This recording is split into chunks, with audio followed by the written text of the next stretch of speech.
केंद्रीय संस्कृति एवं पर्यटन मंत्री गजेंद्र सिंह शेखावत आज जोधपुर एयरपोर्ट पहुंचे, जहां कार्यकर्ताओं ने उनका भव्य स्वागत किया। केंद्रीय मंत्री ने कुंभ के भव्य आयोजन को लेकर देशवासियों को बधाई दी। केंद्रीय मंत्री गजेंद्र सिंह शेखावत ने कहा कि कुंभ जैसे बड़े आयोजन में जिस तरह से व्यवस्थाएं की गई है, यह केस स्टडी की तरह आवश्यक है कि 45 दिन के इस महाकुंभ के आयोजन में विश्व भर से 45 करोड़ से ज्यादा लोग आ रहे हैं। देखिए, निश्चित रूप से कुंभ विश्व के लिए एक अनूठा उत्सव है, जहां स्वतः स्फूर्त भाव से देश और दुनिया से करोड़ों लोग श्रद्धा का भाव लेकर के, कुछ उत्सुकता का भाव लेकर के, कुछ कौतूहलता दुनिया भर से जानने के लिए कितना बड़ा आयोजन कैसे किसी देश में एक स्थान पर हो सकता है। कुछ इतने बड़े हो रहे आयोजन ने सरकार का जिस तरह से प्रबंधन है उसको एक केस स्टडी की तरह अध्ययन करने के लिए विभिन्न राज्यों ने भी अपने राज्यों में होने वाले बड़े आयोजनों में कुंभ को देख करके उसकी आयोजन की व्यवस्था को समझा जा सके, इस दृष्टिकोण से देश भर से 45 दिन में, दुनिया भर से 45 दिन में 45 करोड़ लोग कुंभ के साक्षी बनेंगे। पहले दिन पूर्णिमा के स्नान में और बाद में मकर संक्रांति के स्नान के दिन लगभग इन 2 दिनों में 5 करोड़ लोगों ने कुंभ में जो है स्नान किया है।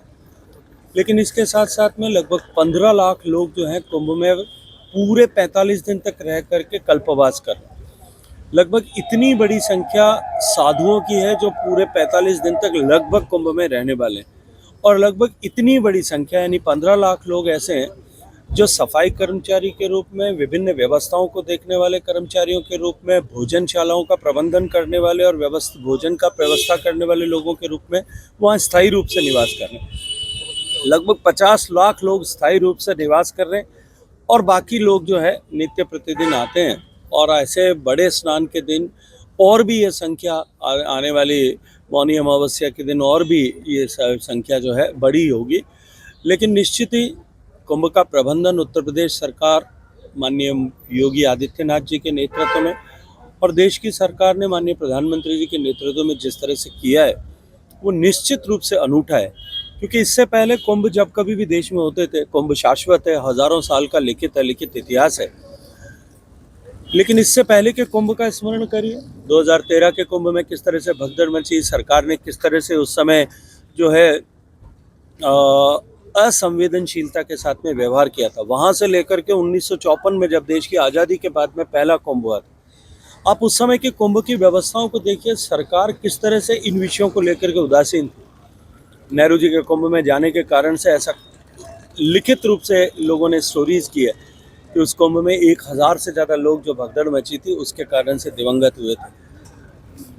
लेकिन अब क्योंकि सरकार हमारी विरासत का संरक्षण करने और विरासत का सम्मान करने वाली सरकार है, इसलिए निश्चित रूप से इस बार के कुंभ की व्यवस्थाएं जो है पहले से बहुत बेहतर, अच्छी और निश्चित रूप से व्यवस्थाओं को देखने और समझने की योग्य है। सर, एक बहुत बड़ा गठबंधन बनाया गया था, इंडिया नाम दिया गया था उसका, वो इस महाकुंभ को लेके कोई भी लाइन नहीं बोल रहा है, कुछ भी नहीं, ये क्या कुछ कहना चाहेंगे सर?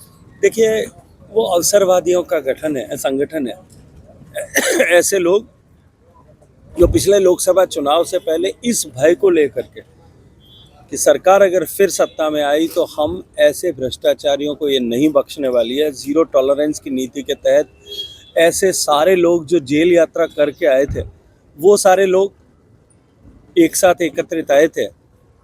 मुझे नहीं लगता कि ऐसे लोगों और ऐसे आचरण और व्यवहार करने वाले लोगों से, जिन्होंने कुंभ को पहले सत्ताओं में रहते हुए इस उदासीनता के भाव के साथ में, असंवेदनशीलता के साथ में देखा है, वो कुंभ की महत्ता और आस्था को भी समझते हो। सर, राहुल गांधी के बयान को किस तरह से देखते हैं? ने ट्वीट भी किया था, किस तरह से? राहुल गांधी जी के कौन से बयान के परिप्रेक्ष्य में आप बात कर रहे हैं? लिखा था कि उनके ही वंशज उनका मुखौटा होता है। देखिए, गांधी परिवार की राजनीति और वर्तमान में नेतृत्व कांग्रेस पार्टी का, उसको लेकर के अब देश और दुनिया के सामने वो बेनकाब हो चुके हैं। उनका चेहरा सबके सामने उजागर हो गया। वो हिंदी में एक कहावत होती है, हाथी के दांत दिखाने के और खाने के और। मुझे लगता है कि उनके दांत जो है अब सबके सामने, उनका चाल और चरित्र, चेहरा जो है सबके सामने आ गया है। सर, विपक्ष हमेशा मीडिया की आज़ादी की बात करता है, आपको लगता है सर 1954 में जो घटना हुई उसे दबाने का प्रयास उस समय की देखिए, हमेशा ही 1954 केवल एकमात्र उदाहरण नहीं है, वहां से लेकर के इमरजेंसी से लेकर के 2014 तक पूरे ग्रंथ लिखे जा सकते हैं इस पर कि किस तरह से उन्होंने लोकतंत्र का और लोकतंत्र के सारे स्तंभों का गला घोटने की कोशिश की।